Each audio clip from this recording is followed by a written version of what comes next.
నల్గొండ జిల్లా కేంద్రంలో తొలిసారి కొత్త పొలిటికల్ కాంబినేషన్లో వెలిసిన ఫ్లెక్సీలు రాజకీయాల్లో ఆసక్తి రేపాయి. కాంగ్రెస్ నేతలు ఏర్పాటు చేసిన ఫ్లెక్సీల్లో సీఎం రేవంత్ రెడ్డి, మంత్రి కోమటిరెడ్డితో పాటు ప్రధాని మోడీ, కేంద్ర మంత్రులు నితిన్ గడ్కరీ, కిషన్ రెడ్డి ఫోటోలు దర్శనమివ్వడం జిల్లాలో చర్చనీయాంశంగా మారింది.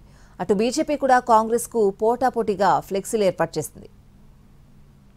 నల్గొండ జిల్లా కేంద్రంలో ఫుట్ఓవర్ బ్రిడ్జి శంకుస్థాపన కార్యక్రమం కాంగ్రెస్ బీజేపీ మధ్య ఫ్లెక్సీ వార్కు దారితీసింది. దాదాపు 6 కోట్ల రూపాయల నిర్మాణ వ్యయంతో నల్లగొండలో నిర్మించే పాదచారుల వంతెన నిర్మాణానికి మంత్రి కోమటిరెడ్డి వెంకటరెడ్డి శంకుస్థాపన చేశారు. అడిగిన వెంటనే ఫుట్ఓవర్ బ్రిడ్జి నిర్మాణానికి ఆమోదం తెలిపిన కేంద్ర మంత్రి నితిన్ గడ్కరీకి కృతజ్ఞతలు తెలిపారు కోమటిరెడ్డి. ఈ సందర్భంగా కాంగ్రెస్ నేతలు ఏర్పాటు చేసిన ఫ్లెక్సీలో సీఎం రేవంత్ రెడ్డి, మంత్రి కోమటిరెడ్డితో పాటు ప్రధాని మోడీ, కేంద్ర మంత్రులు నితిన్ గడ్కరీ, కిషన్ రెడ్డి, బండి సంజయ్ ఫోటోలు ఉండడం ఆసక్తికరంగా మారింది. అయితే ఫుట్ఓవర్ బ్రిడ్జి విషయంలో కాంగ్రెస్ బీజేపీ మధ్య క్రెడిట్ వార్ మొదలైంది. వంతెన మా వల్లే మంజూరైందని కాంగ్రెస్, కాదు కేంద్రంలో ఉన్న తమ ప్రభుత్వం వల్లే ఇది సాధ్యమైందని బీజేపీ నేతలు ఫ్లెక్సీలను పోటాపోటీగా ఏర్పాటు చేశారు.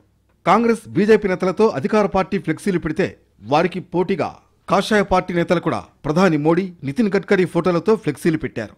అంతేకాదు మంత్రి కోమటిరెడ్డి వెంకటరెడ్డి హాజరయ్యే శంకుస్థాపన కార్యక్రమంలో బీజేపీ నేతలు కూడా పాల్గొనేందుకు సిద్ధం కావడంతో పట్టణంలో కాసేపు హైటెన్షన్ నెలకొంది. సీనియర్ నేతల జోక్యంతో వెనక్కి తగ్గిన బీజేపీ నేతలు బ్రిడ్జి శంకుస్థాపన పూర్తయిన తర్వాత ప్రధాని మోడీ, గడ్కరీ ఫోటోలకు పాలాభిషేకం చేశారు. ఫుట్ ఓవర్ బ్రిడ్జి శంకుస్థాపన సందర్భంగా ఇరు పార్టీల ఫ్లెక్సీ రాజకీయం వేడెక్కింది.